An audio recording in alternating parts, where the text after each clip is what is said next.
Siyam na barangay sa Zamboanga, Sibugay ay sinailalim sa state of calamity dahil sa matinding baha. Pinahari ng ilang lugar sa Davao del Sur kung saan kinailangang i-rescue ang mga natrap na residente. At live mula sa Davao del Sur, may unang balita si Argel Relator ng GMA Regional TV.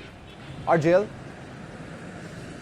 Ivan, ilang barangay sa Astorga, Santa Cruz, Davao del Sur ang binaha bunsod ng malakas na buhos ng ulan noong Miyerkules na gabi. Sa inisyal na datos ng LGU, aabot sa 660 na pamilya ang apektado ng baha.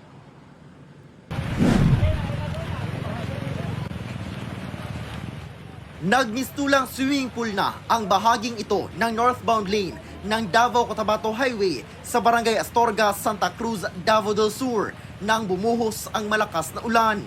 Halos magka-level na ang Center Island at taas ng rumaragasang baha sa highway. Ang kabilang lane, ginawang two-way traffic na nagresulta sa mabigat na daloy ng trapiko. Sa Purok, Maligaya, agad na nagsagawa ng rescue operations ang BDRMC at Eco Cares sa mga residenteng na trap na sa kanilang bahay na nasa lampas tuhod hanggang dibdib na baha. Nasira ang bahay na ito dahil sa pagragasa ng baha. 4 na pamilya ang inilikas.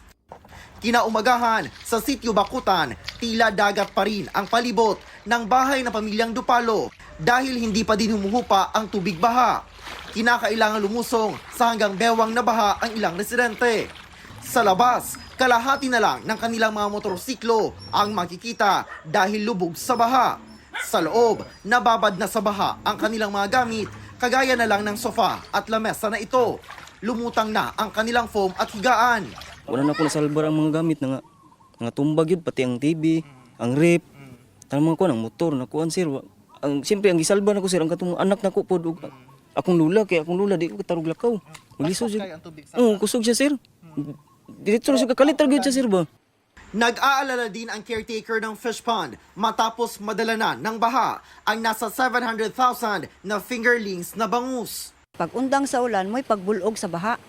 Muto gid dali dayon na mo og ali og mga nit ang punong kay bag-ong gihulog ang similya. Tapos di naman jud na mo makaya, tawag og rescue. Daghan na kay tao ni tabang pero di jud makaya ba. Ayon sa opisyal ng barangay, catch basin talaga ang kanilang lugar, lalo na kung malakas ang ulan sa upland areas. Natay 11 ka purok na nag-report ng affected ang ilang mga residents. Nag-consolidate pa mi sa katong mga families affected per purok kay para makasubmit na mi og incident report. Samantala, isinailalim na sa state of calamity ang 9 na barangay ng Imelda, Zamboanga, Sibugay na apektado bunsod ng grabeng pagbaha. Ayon sa MDRMO, biglaan ang pag-ulan at hindi na huminto, kaya umapaw na ang tubig sa Sibugay River. Makikita pa sa aerial view ang lawak ng pagbaha sa bayan at ekta-ektaryang palayang na pinsala. Sa tala ng MDRMO, apektado ang mga barangay poblasyon, Balugo, Santa Barbara, Lumbog, San Jose, La Victoria, Ganyangan, Lumpanak at Kanaan. Isinailalim din ang mga ito sa state of calamity. Nabigyan na rin ng tulong ang mga pamilyang nasa mga evacuation center. Mga affected gikan sa ato ang affected areas nga ato mga balay na naapektuhan ang mga katawahan ato nga naa sa evacuation center karon.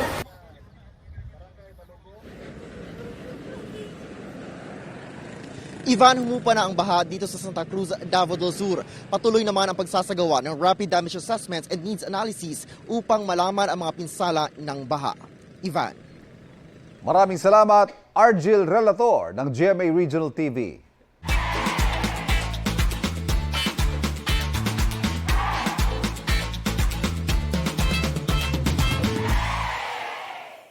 Kapuso, para laging una ka sa mga balita, bisitahin at mag-subscribe sa GMA Integrated News sa YouTube. Sa mga kapuso abroad, samahan nyo kami sa GMA Pinoy TV at sa www.gmanews.tv.